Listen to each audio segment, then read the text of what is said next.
What is going on, guys? It is Wrestlelamia here, back with another video. What twists and turns can fans expect on Raw with SummerSlam just less than 2 weeks away? Join us now as we look at this week's edition of the Red Brand, as well as the wildest news stories and rumors you need to know, including Aubrey Edwards accused, Edge returning to Raw next week, Ric Flair needs to stop, and much more. Be sure to subscribe and hit that notification bell for daily wrestling videos, and follow us on Facebook for exclusive lists. Also check out Wrestlelamia.co.uk and our non-wrestling channel, Incredible. Now, as always, we won't recap the matches, but just provide the good, the bad, and the downright ugly. Now, as always, we start off with the good as number 1, a rip-roaring start. Raw not only got off to a good start with Big Time Bex's promo and the revelation that she'll face the Raw Women's Champion at SummerSlam, it featured a 2-on-1 beatdown by Lynch and Carmella on Belair, as well as an interesting women's title match with the stipulation that Carmella could win the title by countout. While few fans expected Carmella to win, the stipulation added suspense to the match that was all about setting up Becky versus Belair. Number 2, a much awaited return. Is Kevin Owens an excellent worker? Well, yeah, that's obvious. But is he a future world champion? Well, probably, but as he's shown during the return of the Kevin Owens show, Owens knows how to get heat and help forward storylines whether they involve him or someone else, as he did tonight by using the interview with Riddle to further the Seth vs Riddle match at SummerSlam. Number 3, Theory talks trash. Last night's promo from Theory may have just cemented Mr. Money in the Bank as the WWE's next big thing. Theory may only be 6'1", but as we've noted in our recent video on Theory's incredible push and equally incredible talent, what he lacks up in height, he makes up for in charisma, in-ring ability, and the ability to rile the fans.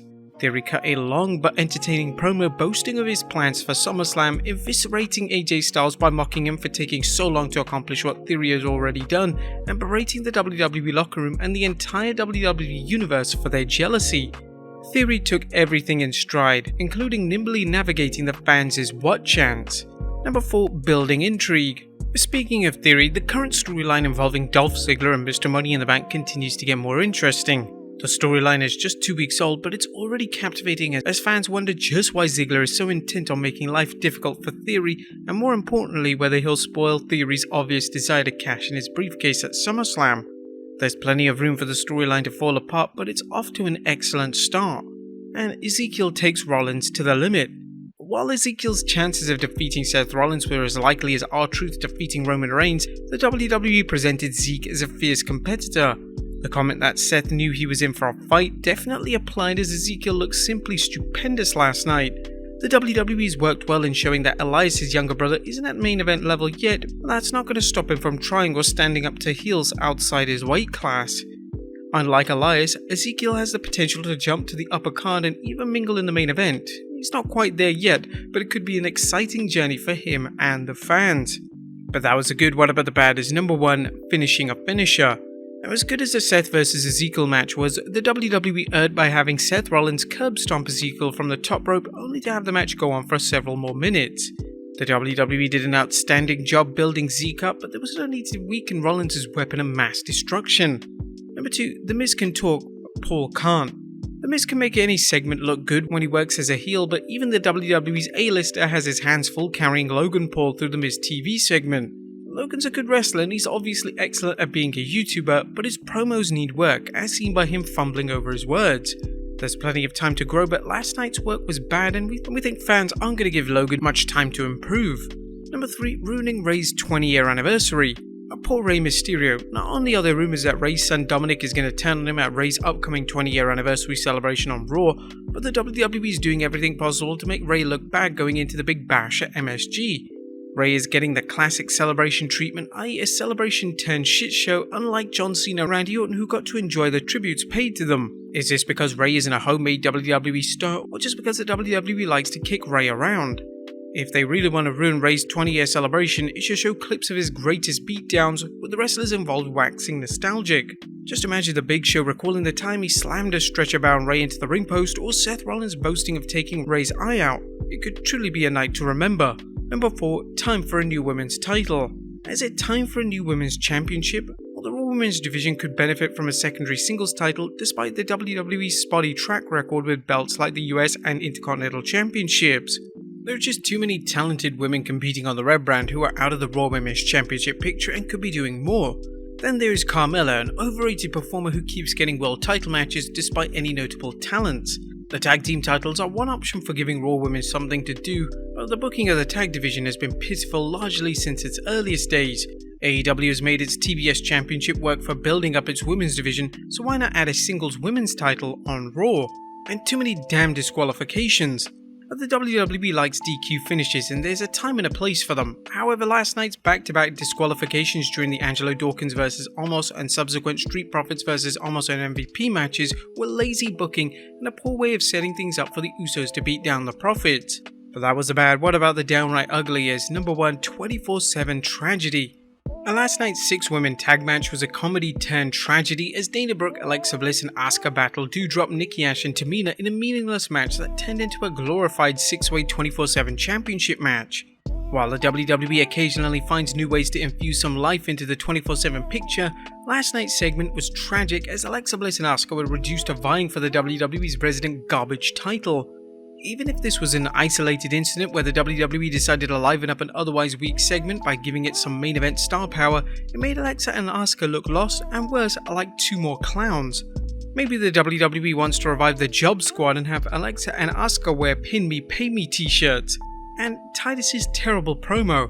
A Warrior Award-winning Titus O'Neil is the WWE's goodwill ambassador, and on most occasions, his opening WWE pep talk would have been welcomed.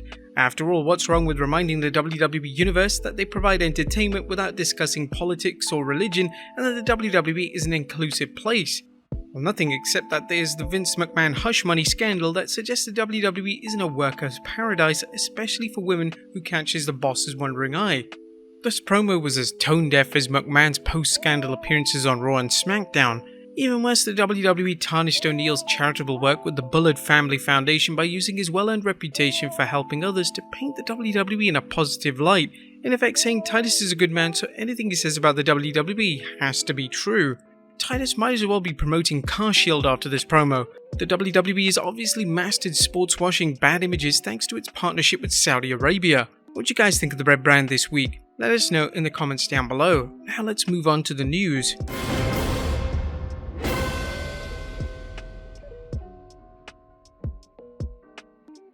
Our first story looks at Aubrey Edwards accused. Atop in today's news is a distressing story concerning an AEW official. A bold accusation is being made against AEW referee Aubrey Edwards. Buck Starsky tweeted his belief that Edwards is making groundless Digital Millennium Copyright DMCA claims against people on social media and doing so behind an alias. Ringside News summed things up as follows, saying, Buck Starsky put out a series of tweets accusing Aubrey Edwards of filing a mass DMCA takedown under a fake alias. Starsky revealed in the first tweet that he made a switch from being an in-ring presence to working in information security office. That's common knowledge that intellectual property owners need to protect their rights when someone uses their content without authorization. However, there are exceptions for fair use, exceptions that fans and content creators use to discuss a variety of topics. The idea that someone is making bogus copyright claims is bad enough, but it's downright disturbing if someone is hiding behind a fake name to do so. Next up, Edge returning to the 25th July Raw. Is Edge returning to next week's Raw and MSG? Well, Fightful Select recently reported that's the rumor going around. Wrestling News' Andrew Raven speculated about the Fightful report, noting there's been no confirmation that Edge will appear on the show. However, with the company bringing him to the show ahead of SummerSlam and WWE needing to sell more tickets for the premium live event, it's likely. Not only is the WWE's 25th July edition of Raw taking place at MSG, but it's the Red Brand's go-home show for SummerSlam. They've been teasing Edge's return with a series of videos containing Edge Easter eggs leading to talk he'll be back soon. Next up, Ric Flair needs to stop. The waiting is finally over and it's official, Slick Rick will team up with his son-in-law Andrade to take on the team of Jay Lethal and WWE Hall of Famer Jeff Jarrett. While Flair is main eventing the card, there are a number of interesting matches featuring wrestlers from promotions such as Ring of Honor, Impact Wrestling, New Japan Pro Wrestling and Major League Wrestling. But the Nature Boy won't be at 100% as Dave Meltzer is reporting that Flair is working through a foot injury. While Flair is said to be able to wrestle, one has to wonder how well a 73-year-old man with a bum foot will wrestle. Just looking at that video segment where Flair was attacked by Jeff Jarrett, it just looks sad and pathetic. Flair even bladed in the segment. It just doesn't seem right that he's wrestling. I mean, when is this guy gonna just say, no thanks, I'm done and I'm finished? And finally, an AEW star changes gimmick. And last but not least, don't say goodbye to AEW stars Fuego del Sol just yet, as the rumors he was leaving AEW are apparently a misunderstanding. This was understandable after Fuego removed AEW references to his account, but the masked man made his intentions clear in a recent video tweet informing the fans that he was tired of being treated as a lovable loser and not being treated seriously. Del Fuego has a new look and will be interesting to see if it translates into any type of push. But there you have it folks, our look at Raw this week as well as the wildest news stories and rumors you need to know. Be sure to leave your comments down below and I'll see you next time with some more wrestling content.